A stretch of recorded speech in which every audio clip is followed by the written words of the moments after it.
Everyone, कैसे हैं आप सब। आज की स्टोरी उन सभी बच्चों के लिए है जो अपने पेरेंट्स को बहुत अच्छे तरीके से समझते हैं और उनकी रिस्पॉन्सिबिलिटीज़ को शेयर करना चाहते हैं। तो इसे बहुत ध्यान से सुनिएगा और समझने की कोशिश कीजिएगा कि इस स्टोरी के थ्रू मैं आपको क्या बताना चाह रही हूँ। ये कहानी एक ऐसे लड़के की है जिसका नाम महेश है। महेश और उसका भाई दोनों स्कूल जाया करते थे, वो भी पैदल। स्कूल जाने के लिए उन्हें कम से कम 1 घंटे पहले घर से निकलना पड़ता था, क्योंकि स्कूल जो था काफ़ी दूरी में था। उसकी फैमिली काफ़ी ज़्यादा फाइनेंशियली अच्छी नहीं थी, जिसके वजह से उसके फादर उसके लिए ना तो स्कूल बस कर पाते थे और ना ही उसके लिए साइकिल ले पाते थे, क्योंकि उनके लिए यही बहुत था कि वो अपने बच्चे को अच्छे से पढ़ा रहे हैं। महेश को बहुत इच्छा थी कि काश उसके पास एक साइकिल होता और वो अपने भाई को उस साइकिल में बैठाता और उसे स्कूल लेके जाता। एक दिन यूं ही महेश घर आ रहा था तो रास्ते में उसे एक साइकिल की दुकान दिखती है। वो साइकिल की दुकान को देख करके बहुत खुश हो जाता है, क्योंकि उसको शुरुआत से ही ये इच्छा थी कि वो स्कूल जब भी जाएगा तो वो साइकिल से जाएगा।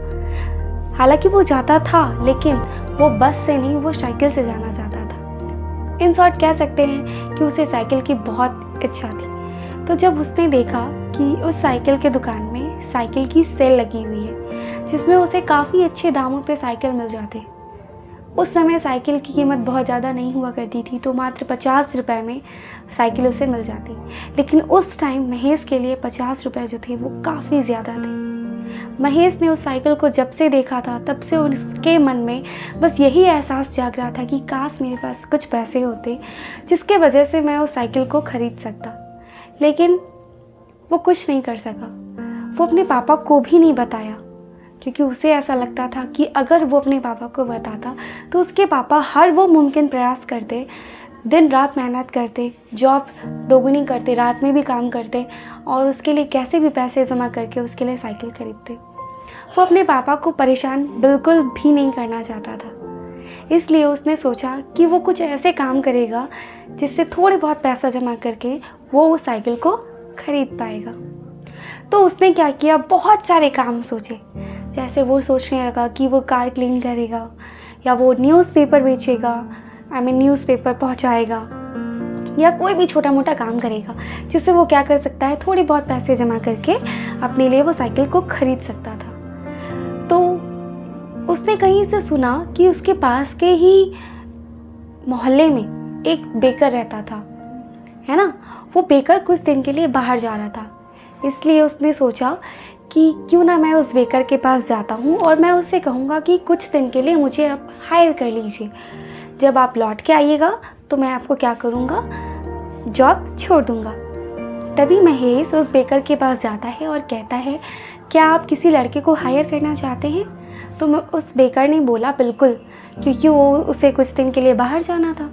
इसलिए उस बेकर ने क्या किया, महेश को हायर कर लिया और उसने बोला, तुम मेरे लिए 10 दिन काम करोगे तो मैं तुम्हें 30 रुपये दूंगा। महेश बहुत ज़्यादा खुश हो गया, क्योंकि उसे साइकिल खरीदने के लिए 50 रुपये की ज़रूरत थी और 30 रुपये उसे 10 दिन में ही मिल जा रहे थे।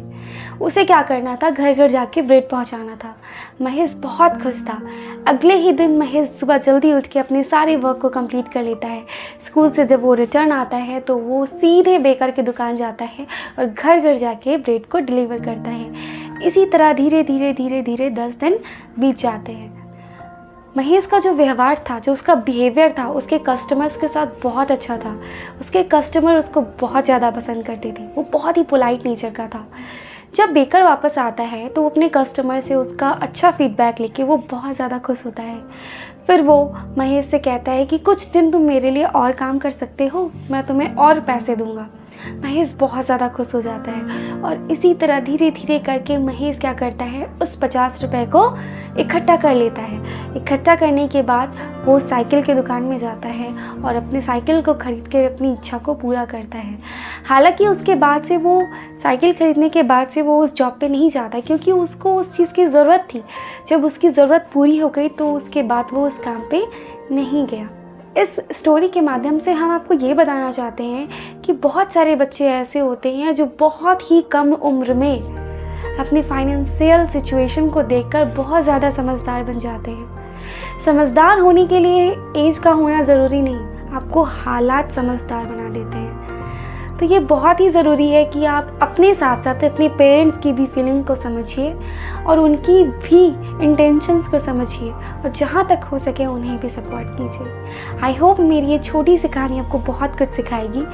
वीडियो अच्छा लगा हो तो लाइक ज़रूर कीजिएगा। मिलते हैं किसी नेक्स्ट वीडियो में और आप मुझे ज़रूर बताइएगा कि आपको इस कहानी के थ्रू क्या सीखने को मिला मुझे कमेंट में ज़रूर बताइएगा।